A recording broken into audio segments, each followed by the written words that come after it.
Nós estamos, durante esse tempo de Quaresma, meditando acerca do caminho que Jesus percorreu no Calvário, mas estamos meditando também acerca do convite que o próprio Jesus faz a mim e a você. Eu já falei sobre esse convite aqui no começo do nosso culto. Aquele que quiser me acompanhar, negue-se a si mesmo, dia após dia, tome a sua cruz e siga-me. No caminho do Calvário, o Senhor Jesus nos chama, o Senhor Jesus nos convida a tomarmos a nossa cruz e a subirmos a montanha, a subirmos o Calvário com Ele, a experimentarmos do seu perdão, a experimentarmos do seu amor, mas experimentarmos também dos seus sofrimentos, porque experimentando dos sofrimentos de Jesus, nos tornando participantes do sofrimento de Jesus, nós também nos tornamos participantes do seu reino, nós também nos tornamos participantes da sua glória. Nós somos convidados pelo Senhor Jesus a caminharmos junto com Cristo no caminho do Calvário. Eu quero te convidar a pensar juntamente comigo hoje sobre uma revolução que Jesus começa ali no Jardim das Aflições, no Jardim do Getsêmani. A gente vai permanecer hoje no capítulo 14 do Evangelho de Marcos. A gente já está há 2 semanas nesse capítulo. Na semana retrasada, nós lemos acerca da última ceia, da última refeição que Jesus compartilhou com seus discípulos, com seus amigos. Na semana passada, nós vimos que depois de cear, Jesus canta um hino e sai em direção ao Monte das Oliveiras, num jardim que ficava ali naquele monte, muito próximo de Jerusalém, e no jardim do Getsêmani, Jesus transforma aquele lugar num jardim de aflições.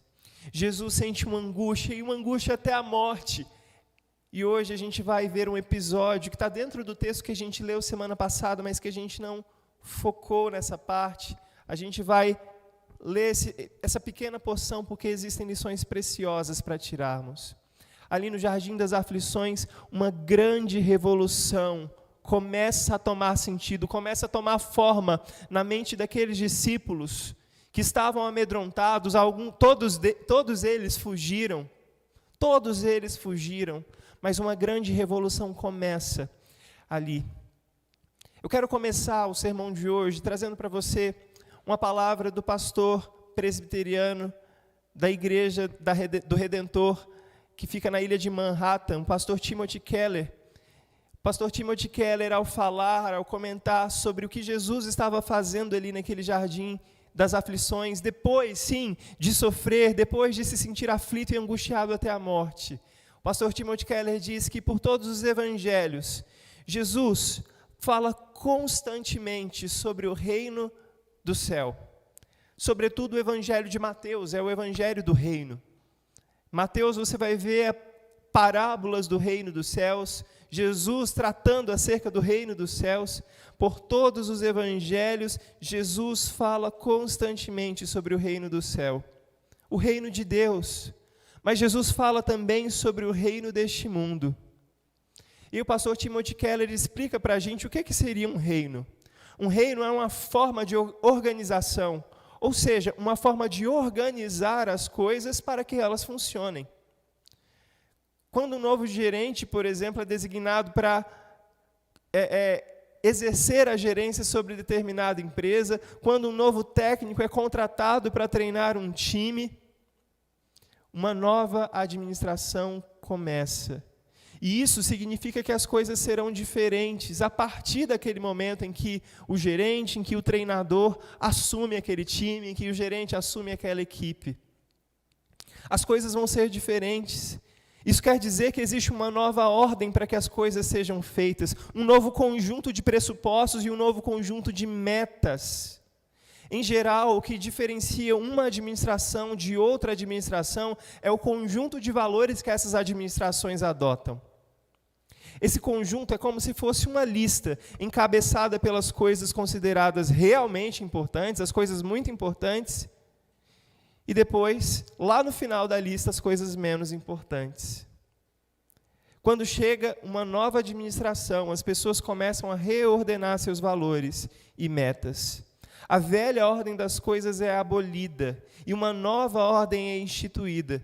E as coisas são feitas de acordo com a lista desse treinador, desse gerente, desse novo líder. Esse conjunto de valores, esteja ele escrito ou não em algum lugar, é a nova lista de prioridades daquela empresa, daquele time. Tássio, por que você começou a pregação de hoje trazendo essa palavra do pastor Timothy Keller sobre administradores, sobre treinadores, sobre gerentes? No jardim do Getsêmani, Jesus está começando uma revolução e Jesus está redefinindo prioridades na vida dos discípulos. Jesus está redefinindo na cabeça dos discípulos novos conceitos. Jesus está redefinindo, na verdade, velhos conceitos, transformando esses velhos conceitos em novos conceitos. E quando a gente se depara com essa fala do pastor Timothy Keller, a gente pergunta se Jesus está reordenando as prioridades do reino que ele estava estabelecendo, se a prioridade de Jesus nas suas falas, em todos os evangelhos, era o reino de Deus. Uma pergunta muito importante surge para a gente: quais são as prioridades do reino que Jesus estava estabelecendo? Quais são as prioridades de Jesus e do reino de Jesus? Isso já começa a colocar uma pulga atrás da nossa orelha para a gente começar a pensar no que Jesus quer que a gente faça e no que Jesus não considera importante para que a gente não faça. Quais são as prioridades do reino de Deus? O evangelista Lucas apresenta para a gente a lista mais sucinta sobre essas prioridades do reino de Deus. Lucas capítulo 6, versículos de 20 a 22, você vai ver Jesus ordenando prioridades. Jesus que estava assumindo o seu cargo de novo gerente, de novo rei do povo de Deus. Jesus, então, olhando para os seus discípulos, disse-lhes: bem-aventurados vós os pobres, porque vosso é o reino de Deus. Bem-aventurados vós os que agora tendes fome, porque sereis fartos. Bem-aventurados vós os que agora chorais, porque haveis de rir. Bem-aventurados sois quando os homens vos odiarem, quando vos expulsarem da sua companhia, quando vos injuriarem e rejeitarem o vosso nome como digno, por causa do Filho do Homem. Olha Jesus invertendo as coisas aqui. As prioridades que Jesus estava estabelecendo no seu reino eram os pobres, eram os famintos, eram as pessoas que estavam chorando, eram as pessoas odiadas da sociedade, marginalizadas da sociedade por causa do amor que tinham ao nome do Senhor. A prioridade do reino de Deus eram os excluídos do mundo da sua época. As prioridades do reino de Jesus eram as pessoas que ninguém queria ter contato.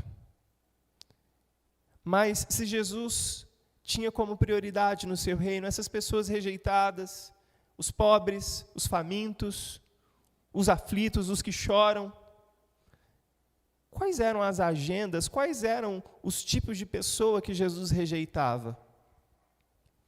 Lucas 6, de 24 a 26, ainda conta para a gente quais eram as não prioridades de Jesus, aqueles que estavam lá no final da lista de Jesus, estavam lá embaixo. Mas ai de vós, os ricos, porque tendes a vossa consolação. Ai de vós, os que estáis agora fartos, porque vireis a ter fome. Ai de vós, os que agora rides, porque haveis de lamentar e chorar. Ai de vós, quando todos vos louvarem, porque assim procederam seus pais com os falsos profetas. Os que estavam por último na lista de Jesus eram os ricos, os que estavam fartos, os que estavam rindo, os que recebem louvor, elogios das pessoas. Jesus não queria identificar o seu reino, Jesus não queria ter como primeiros no seu reino as pessoas que já tinham sido consoladas nessa terra, as pessoas que achavam que tudo que elas precisavam ter estava aqui nesse mundo. E aí quando a gente lê o que é prioridade para Jesus, o que não é prioridade para Jesus, a gente está pronto para voltar para o Evangelho de Marcos, para o capítulo 14, que é o capítulo da nossa meditação hoje à noite, para entender o que é prioridade para Jesus aqui no Jardim do Getsemane. Como funciona o reino de Deus? Como funciona o reino de Deus? Não é com riqueza, não é com fartura, não é com louvor e elogio humano que o reino de Deus se estabelece, não é com poder, não é com espadas, não é com grande glória e triunfo. Marcos capítulo 14, a partir do versículo 43. A cena do Getsemane, Jesus, depois de orar angustiado e voltar por 3 vezes e encontrar os seus discípulos dormindo, Jesus chama os seus melhores amigos e diz, vamos. E quando Jesus ainda falava, versículo 43, e logo falava Jesus ainda, quando chegou Judas, um dos 12, e junto com Judas, vinda da parte dos principais sacerdotes, escribas e anciãos, veio uma turba, uma multidão com espadas e porretes. Ora, o traidor tinha-lhes dado esta senha: aquele a quem eu beijar é esse, prendei-o e levai-o com segurança. E logo que chegou, aproximando-se, disse-lhe, mestre, e o beijou. Então, os soldados lhe deitaram as mãos e o prenderam. Nisto, um dos circunstantes, sacando da espada, feriu o servo do sumo sacerdote e cortou-lhe a orelha.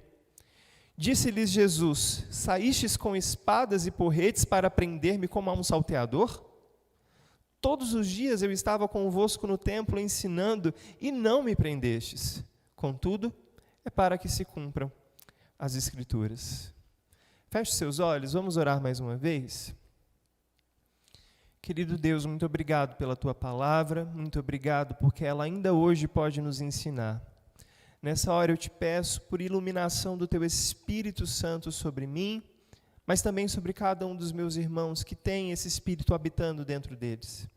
Eu te peço que o Teu Espírito nos convença da verdade, nos convença do juízo, nos convença da justiça. Faça com que nós possamos rever os nossos caminhos e mudar de vida. Tem misericórdia de nós, Senhor. Tem misericórdia dos nossos maus caminhos, mas, sobretudo, tem misericórdia dos enganos do nosso coração. Porque tantas vezes achamos que somos conhecedores da Tua palavra, achamos que conhecemos aquilo que o Senhor quer de nós, mas como os discípulos nesse momento crucial da vida deles, nós nos sentimos confusos, nós nos sentimos desnorteados, nós achamos que sabemos, quando na verdade nós não sabemos de nada, e precisamos desesperadamente da Tua voz, do Teu Espírito corrigindo as nossas rotas, corrigindo os nossos caminhos. Se porventura, Deus, há algum irmão que nesse instante está caminhando longe do caminho do Calvário, ajude-o a enxergar isso, e que no nome de Jesus ele possa se abraçar à sua cruz e voltar a esse caminho de dor e sofrimento, mas é o caminho que nos leva para mais perto de Ti. É o caminho que nos leva ao Calvário, sim, mas é o caminho que nos leva a partilhar dos sofrimentos, mas da ressurreição e da glória de Cristo Jesus. Ajuda-nos nesse momento de meditação. Ajuda-nos, ó Deus, nesse momento em que ouviremos a Tua palavra, é o que eu te peço, em nome e por amor de Jesus, Teu Filho. Amém e amém. Irmãos, a gente começou esse sermão vendo o pastor Timothy Keller falando a respeito de novos governos, novas lideranças assumindo o poder em suas áreas. Um treinador, quando chega, mudando paradigmas, um gerente mudando paradigmas. Mas quando Jesus chega na nossa vida, algumas coisas mudam, mas existem áreas da nossa vida em que a gente insiste em não submetê-las ao senhorio e ao governo de Jesus.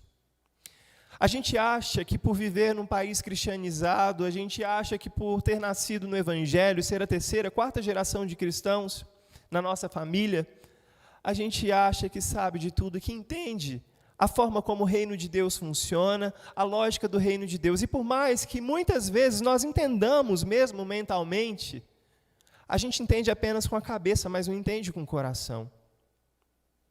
A gente entende que o Evangelho de Jesus é para os pobres, é para os necessitados, para os aflitos desse mundo, para as pessoas que se reconhecem desesperadamente necessitadas de Jesus.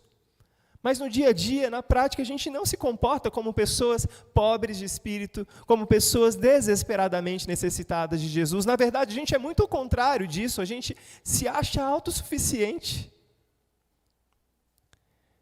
Quando a gente olha para toda a nossa autossuficiência, para toda a nossa arrogância, achando que a gente sabe das coisas, achando que a gente manda bem, a gente olha para esse texto de discípulos que por 3 anos tiveram a oportunidade de comer à mesa com Jesus. Discípulos como João, que teve a oportunidade de recostar a cabeça no peito de Jesus. Discípulos como Pedro, que era do grupo seleto dos 3 melhores amigos de Jesus. E a gente percebe que, assim como aqueles discípulos não entendiam a lógica do reino, nós também não entendemos a lógica do reino. Os discípulos de Jesus que caminharam muito perto dele, os discípulos de Jesus que comiam no prato de Jesus, que iam de uma parte para outra, que viajavam com Jesus, que viram Jesus realizar muitos e muitos milagres, aqueles discípulos que tiveram a oportunidade de ver muito mais do que eu e você, aqueles discípulos não entendiam a lógica do reino. Isso fica muito claro para a gente no versículo 43. E logo falava ele ainda, quando chegou Judas, um dos 12, e com ele, vinda da parte dos principais sacerdotes, escribas e anciãos, uma turba com espadas e porretes. Os discípulos não entendiam a lógica do reino. E Judas é o maior exemplo disso. Judas é pensado aqui nesse texto de Marcos como esse exemplo. Judas é exposto claramente para a gente como o discípulo que vem de Jesus, que traz Jesus. Judas beija o mestre, mas é um beijo de morte, um beijo de traição. Judas, que achava que entendia a lógica do reino, em vez de se proteger com a proteção do Senhor Deus Altíssimo, Judas resolve entregar Jesus, mas se proteger não com a proteção do Deus Altíssimo. Judas resolve se proteger com a proteção de guardas, de pessoas armadas com espadas e com pedaços de paus. É o que o versículo 43 mostra para a gente. Isso mostra claramente que Judas não confiava no tipo de liderança que Jesus pretendia exercer no seu reino. Porque se Jesus iria trazer o reino de Deus sobre a terra, Jesus precisaria estar também armado de paus e de espada. Então Judas fala, olha, eu vou trair Jesus, mas é bom que todos vocês cheguem até ele armados de pau e de espada, porque vai que ele está armado também. Judas não entendia a lógica do reino de Deus. E ele acha que ao chegar para trair Jesus, ele vai ser combatido com pau e com espada, mas na verdade ele vê que Jesus é um Senhor, Jesus é um Messias totalmente desarmado. Judas é aquele discípulo que acredita no poder do dinheiro.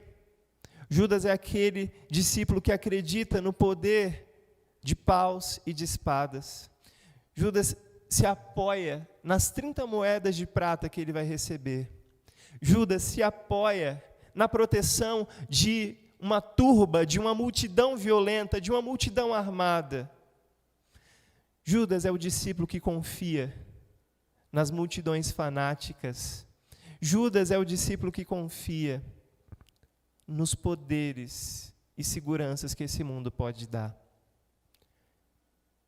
Mas é muito fácil a gente pegar Judas para Judas e condenar ele. O texto ainda mostra um outro discípulo que estava do outro lado da história.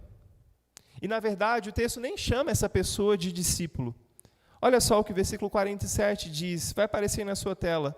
Nisso, um dos circunstantes não diz para a gente que é um discípulo, sacando da espada, feriu o servo do sumo sacerdote e cortou-lhe a orelha.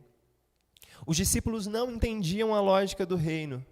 Assim como Judas não entendeu e se apoiou no poder do dinheiro, de paus e de espadas, esse outro circunstante, essa pessoa que estava ali no meio, muito provavelmente ele estava com Jesus, sacou da espada, feriu o servo do sumo sacerdote e cortou a orelha do servo do sumo sacerdote. Opa, Judas não é o único desse cenário que não entendeu a lógica do reino de Deus. Existe alguém do lado de Jesus que não entendeu a lógica do reino de Deus. E é muito engraçado quando Marcos resolve não colocar o nome, embora pelo Evangelho de João a gente saiba que foi Pedro que fez isso.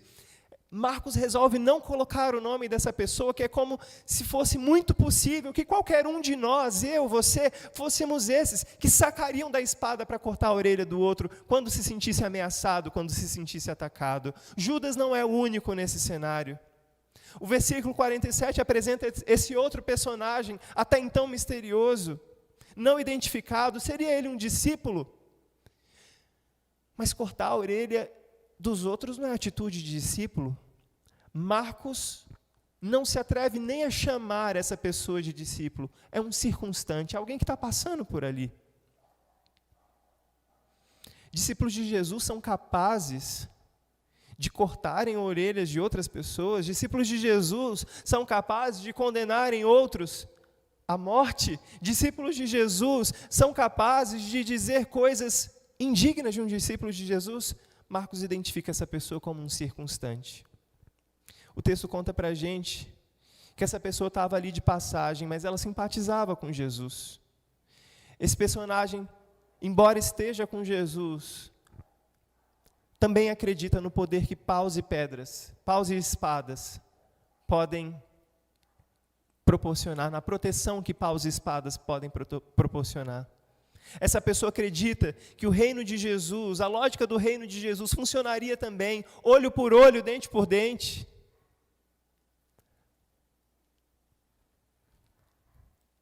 Esse personagem é alguém que é regido não pela lógica do reino de Deus, pela lógica do reino dos homens.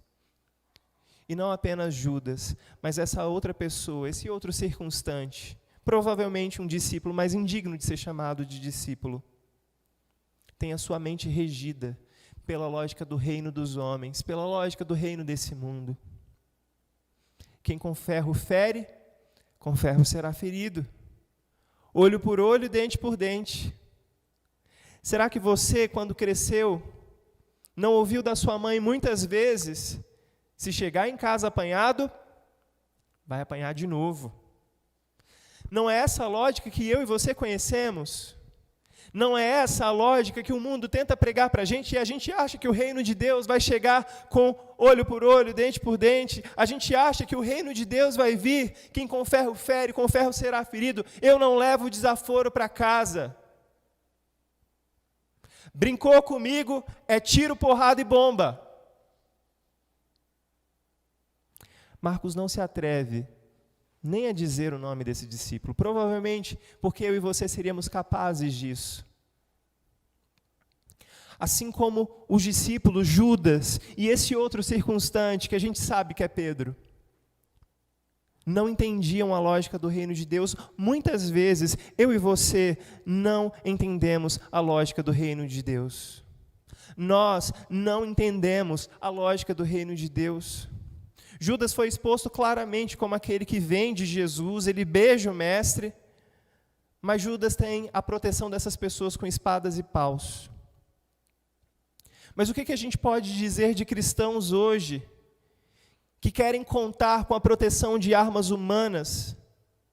O que dizer de cristãos hoje que querem contar com a proteção de coisas como dinheiro, poder, influência, para se defenderem? Na verdade, muitos de nós cristãos temos agido como Judas, que não crê no poder e que não crê nas armas do reino, mas que crê no poder das armas humanas. E meus irmãos, pelo amor de Deus, em nome de Jesus, eu não estou aqui para fazer apologia política nenhuma. Até porque a lógica do reino de Deus é muito diferente da lógica do reino desses homens.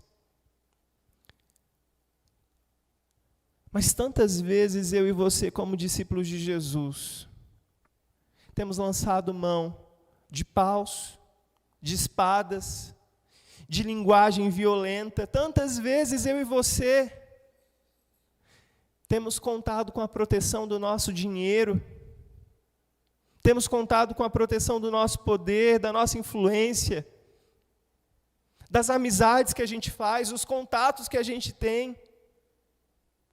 A gente crê mais no poder que paus e espadas têm, do que no poder do amor do reino. Nós, ainda hoje, muitas vezes não entendemos a lógica do reino e continuamos a ser os Judas de hoje em dia, que confiam nas artimanhas humanas. Ainda hoje, nós não entendemos a lógica do reino e achamos que a verdadeira revolução acontecerá quando nós tivermos mais evangélicos ocupando cadeiras de poder político, quando mais evangélicos estiverem ocupando lugares na política, no meio municipal, estadual, federal. Mas será mesmo que o reino de Deus vai vir? Será mesmo que o reino de Deus vai vir se a gente tiver mais evangélicos ocupando poder? Vamos olhar para trás na nossa história. Você que viveu os anos 90 vai se lembrar muito bem de que um pastor muito querido de muitos de nós estava envolvido porque se deixou cair na sedução do poder político, do poder do dinheiro. Um pastor muito querido nosso caiu e ficou descoberto no dossiê Caimã, na década de 90. Ainda hoje, muitos de nós achamos que é com envolvimento evangélico, ostensivo na política, que a gente vai se salvar. A lógica do reino de Jesus é diferente. Embora devamos ser sal e luz, sim, em todas as áreas, embora deva haver homens, mulheres de Deus ocupando todos os lugares da sociedade, não é tornando uma bancada ostensivamente evangélica, cristã, que a gente vai salvar o nosso país. O reino de Deus não funciona de cima para baixo. A revolução que Jesus começa é uma revolução que começa de baixo para cima. Os cristãos são esse fermento que, quando são jogados na sociedade, levedam toda a massa. Mas também nós muitas vezes não entendemos a lógica do reino quando achamos que é por meio do alcance do poder do dinheiro que nós conseguiremos fazer a obra de Deus no mundo e assim trazer o reino de Deus. O que infelizmente acontece quando a igreja acha que é pelo poder do dinheiro que a gente vai estabelecer o reino de Deus, é que começam a surgir mega igrejas, com mega estruturas, com mega pastores, com mega grupos de louvor. E passa-se um tempo que acaba sendo feito, não é na verdade a obra de Deus, mas todo o dinheiro que é investido acaba servindo para manter, para sustentar uma estrutura. Judas confiou nas 30 moedas de prata. E aquelas 30 moedas de prata não foram nada, porque Judas não conseguiu suportar o peso daquilo que ele fez. E tantas vezes, líderes evangélicos da nossa nação têm se vendido ao poder do dinheiro, ao poder da riqueza, ao poder econômico, achando que com mais dinheiro vão conseguir mais horário na televisão para poder fazer mais pelo reino de Deus, mas não é assim que o reino de Deus vem. Quando a gente cria mega estruturas, grande parte do nosso dinheiro acaba sendo gastado com estrutura e não com o reino de Deus. Basta você olhar para a sua vida, quando você recebeu uma promoção no seu trabalho, ou quando você recebeu um aumento de salário, isso te tornou alguém mais generoso? Ou te tornou alguém que optou por ter um pouquinho mais de conforto quando passou a ganhar a mais? Não estou dizendo que é errado você melhorar a sua vida, melhorar a vida da sua família. Não é isso que eu estou dizendo. Mas nós muitas vezes não entendemos a lógica do reino quando a gente acha que precisa de dinheiro para fazer a obra de Deus. Nós muitas vezes não entendemos a lógica do reino, porque achamos que é por meio da espada, é por meio da imposição que nós conseguiremos estabelecer o reino de Deus aqui na terra. A gente acaba se tornando mais violento na nossa comunicação, a gente vai sendo mais agressivo nos nossos argumentos. E quando existe alguém que não concorda com a nossa fé, quando existe alguém que tem críticas à forma como a gente vive o Evangelho, a gente acaba sendo mais agressivo, devolvendo na mesma moeda, ou devolvendo em maior intensidade com violência. Só que a nossa agressividade acaba afastando as pessoas do Evangelho. Não é o tomar a cruz que afasta as pessoas do Evangelho, é a nossa agressividade muitas vezes. Quando nós agimos assim, com violência, com tentativas de imposição, nós não entendemos a lógica do reino. Algo que esclarece muito bem isso é se você já teve um filho adolescente dentro de casa, você vai se lembrar que quanto mais você tentava convencer o seu filho de adolescente de alguma coisa, mais o seu filho adolescente tinha raiva e mais ele se afastava de você. Mas ele não queria fazer aquilo que você estava falando. Por quê? Porque pelo poder da coerção, pelo poder taxativo de muitos pais, a gente acaba afastando os nossos filhos. E não estou dizendo aqui que você não deva ser taxativo em alguns momentos. Criança, adolescente, precisa sim de um pai e de uma mãe que diga não, e diga, até aqui você pode ir, mas a partir de aqui quem manda sou eu. Porém, tantas vezes a gente perde os nossos filhos por conta da nossa inflexibilidade. A gente quer convencê-los a virem à igreja, a gente quer convencê-los a servirem Jesus, não pelo amor, não pelo exemplo, mas a gente quer convencê-los pela coerção, pela imposição. Quando a gente faz isso, nós não estamos entendendo a lógica do reino. Achamos que é pelo poder humano, pela persuasão humana que levaremos as pessoas a Jesus. Qual seria a solução para esse tipo de questão? O que será que a gente pode fazer quando a gente se vê achando que conhece muito do reino de Deus, mas na verdade a gente vê que não sabe de nada? Quando nós não entendemos a lógica do reino de Deus, a gente vê que Cristo vem e ensina aos seus discípulos qual é a verdadeira revolução. Cristo ensina aos seus discípulos qual é a verdadeira revolução. Olha só na sua tela os versículos 48 e 49. Jesus passa a apresentar aos seus discípulos a verdadeira revolução. Disse-lhes Jesus: saístes com espadas e porretes para prender-me como a um salteador? Todos os dias eu estava convosco no templo, ensinando, e não me prendestes. Contudo, é para que se cumpram as Escrituras. Quando Jesus diz isso para os guardas que vieram ali com paus e espadas para prender Jesus, quando Jesus diz isso tanto para os guardas quanto para o transeunte, aquele que cortou a orelha do soldado, do sumo sacerdote, Jesus está dizendo que nem Judas, nem o transeunte, nem o discípulo escondido haviam entendido qual era o tipo do reino que Jesus estava inaugurando. A pergunta é, será que eu e você temos entendido a lógica do reino? Como a gente acabou de ver, parece que não. Parece que muitas vezes nós não entendemos a lógica do reino de Deus. Porém, Cristo ensina aos seus discípulos qual é a verdadeira revolução. Quando Jesus diz isso, vocês saíram com espadas, com porretes para prender-me, como se eu fosse um ladrão, como se eu fosse um salteador, como se eu fosse um desordeiro. Olhem para mim.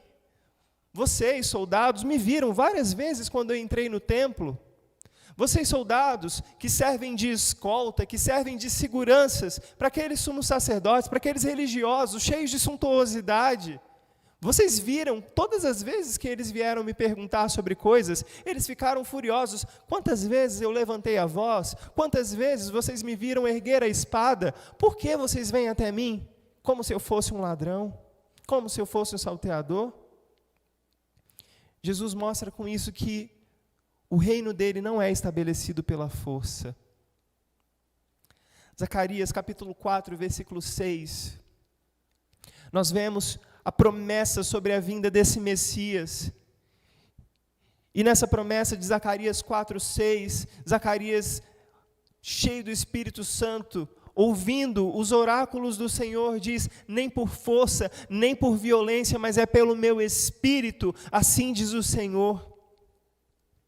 Jesus mostra que ele está estabelecendo um reino que não é baseado na força da coerção, não é baseado na violência.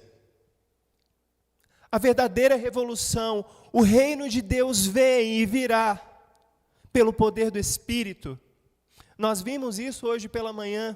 Ao vencer a tentação, Jesus sai do deserto, não no poder humano, não no poderio militar que Satanás oferece para ele. Todos os reinos te darei se prostrado me adorares. Quando Jesus vence as tentações, Jesus sai do deserto no poder do Espírito, para exercer esse poder, curando enfermos, expulsando demônios, dando vista a cegos, cuidando dos pobres, aqueles que estão lá embaixo na lista de prioridades do mundo. Jesus inverte essa lista e coloca os mais fragilizados como os primeiros. Jesus ensina os discípulos qual é a verdadeira revolução.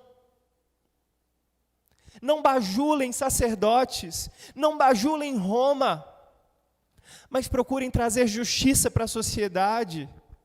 Procurem curar enfermos, expulsar demônios, e antes de ser assunto ao céu, Jesus reúne os seus discípulos e mais uma vez, dá a eles autoridade.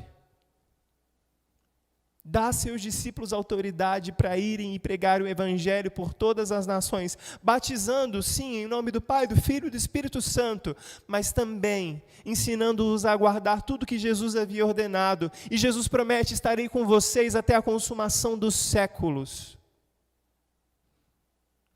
E esses sinais acompanharão vocês em meu nome. Vocês curarão enfermos, expulsarão demônios. Se vocês beberem alguma coisa mortífera, ela não lhes fará mal. Esses são os sinais do reino. Não são porretes, não são espadas. Jesus ensina os seus discípulos qual é a verdadeira revolução. O nosso Salvador é um Salvador ferido, assim como Jesus ensinou aqueles discípulos lá no começo, dizendo: vocês vêm a mim com espadas e porretes, como se eu fosse um ladrão e salteador. Todos os dias eu estava com vocês e vocês não me prenderam, mas para que se cumpram as Escrituras, eu vou sofrer debaixo de espadas, eu vou sofrer debaixo de porretes, eu vou sofrer açoites, eu vou ser zombado, vou sofrer zombaria, o desprezo do mundo, para que o Pai me exalte. Cristo ensina aos seus discípulos qual é a verdadeira revolução. E assim como Cristo ensinou aqueles discípulos, tanto Judas, que depois morreu de remorso, quanto aquele discípulo, Cristo ainda hoje ensina a nós qual é a verdadeira revolução. Se você acha que não sabe o que Cristo requer de você, nós cantamos agora há pouco: morri na cruz por ti, que fazes tu por mim? Se você ainda não sabe o que Cristo espera de você, o que Cristo quer que você faça por Ele, Cristo quer que você entenda qual é a verdadeira revolução, e entenda que o seu Salvador não é um Salvador que bate, que corta os outros, mas é um Salvador ferido. O nosso Salvador, o nosso Messias, é um libertador sem armas na mão. A comunicação de Jesus não é uma comunicação violenta, mas é uma comunicação acolhedora. Uma comunicação que, diante de uma multidão de pessoas ferozes, acolhe uma mulher e diz: quem não tiver pecado, que atire a primeira pedra. Mas Jesus espera aquela multidão sair, para depois falar: eu não te condeno, mas vai, não peques mais. Será que a nossa comunicação tem sido essa comunicação acolhedora? Uma comunicação que não expõe o pecado do fragilizado na internet, que espera todos saírem para no privado repreender? Será que essa tem sido a nossa atitude diante do pecado do nosso irmão? Será que hoje nós temos andado no poder do reino, de maneira que nós podemos hoje dizer para pecadores: eu não te condeno, mas vai, não peques mais? Cristo ainda hoje mostra para nós qual é a verdadeira revolução. Cristo também nos mostra que eu e você não precisamos de dinheiro para ver o reino crescer. Irmãos, nós não precisamos de dinheiro para ver o reino crescer, mas nós precisamos sim derramar a nossa vida na vida do outro. Nós não precisamos de casas novas, nós não precisamos de casas mais espaçosas, de carros mais chiques, mas nós precisamos de mais lugares à nossa mesa para acolher aqueles que dentro dos nossos arraiais estão ficando desempregados ou que têm tido menos conforto hoje. Cristo ensina a nós qual é a verdadeira revolução. A verdadeira revolução é abrir a nossa casa para aqueles que têm menos do que nós, começando pelos da família da fé. Cristo nos mostra que nós não precisamos de dinheiro, que nós não precisamos ter mais para poder compartilhar, nós podemos compartilhar aquilo que nós já temos. Mas, pastor, é tão pouco que eu tenho. Sempre há um lugar a mais na mesa. Sempre dá para colocar um pouco mais de água no feijão. Quando existe um coração que entende a lógica do reino. Nós não precisamos mais de evangélicos na política, porque a verdadeira revolução não vai acontecer no campo da política. Se você espera um salvador, um libertador político, saiba que você está esperando no lugar errado. A política não redime ninguém. Nós não precisamos de mais redentores políticos, nós não precisamos de mais evangélicos na política. O que nós precisamos é que evangélicos, aonde quer que estejam, sejam sal e sejam luz, inclusive na política. Vocês percebem a sutileza disso? Nós não devemos desejar e almejar esses campos, mas se Deus te chama, se Deus te coloca como vocacionado para esse lugar, ocupe esse lugar, mas seja sal e seja luz. Não desejando através do poder fazer alguma coisa, mas fazendo alguma coisa porque você já foi alcançado pelo poder do Evangelho. E é esse poder que está sobre a sua cabeça. Não o poder corruptor da política. Será que nós temos sido sal? Será que nós temos sido luz nos lugares escondidos da nossa vida? No ano passado, 2020, foi lançado um filme muito bonito chamado Uma Vida Escondida, que foi baseado na frase de um pensador cristão, de que é preciso que muitas vezes a gente passe uma vida inteira vivendo, fazendo as coisas corretas de maneira escondida, para que a gente perceba o real valor de uma vida extraordinária. E esse filme se baseia todo nessa frase. É de um homem que, no período do nazismo, ele vive num lugar muito distante, ele não tem nenhuma influência, ele não é nenhum pensador, não é nenhum artista, ele não é alguém de destaque no exército, mas no tempo da Alemanha nazista, aquele homem resolve se opor ao regime nazista e dizer: isso que vocês estão fazendo com as pessoas é absolutamente errado. Aquele homem sofre perseguições, mas ele resolve viver uma vida que, mesmo que não fosse vista pelas outras pessoas, mesmo que ele não se tornasse exemplo, ele resolve viver uma vida escondida, sim, mas uma vida de forma digna. Se a gente olhar na nossa história, no nosso passado, tantos homens viveram uma vida escondida, mas uma vida que dignificava e honrava o nome do Senhor Jesus. Talvez os mais antigos aqui da igreja de Vila Hortência saibam qual o nome dos fundadores dessa igreja. Os que chegaram depois talvez não conheçam. Os que são de outra cidade talvez não conheçam. Mas esses homens e mulheres viveram uma vida escondida. Anunciaram o Evangelho, plantaram amor nesse lugar. Homens e mulheres muito simples. Mas a obra de Deus acabou prosperando. E a vida escondida que eles viveram, sendo sal e sendo luz, hoje prospera, hoje frutifica, e eu e você somos fruto do trabalho desses homens e mulheres que vieram antes de nós e que viveram uma vida escondida. Ashbel Green Simonton perdeu a sua esposa, teve que mandar a sua filhinha para ser criada pela sua irmã, morreu muito cedo, muito jovem,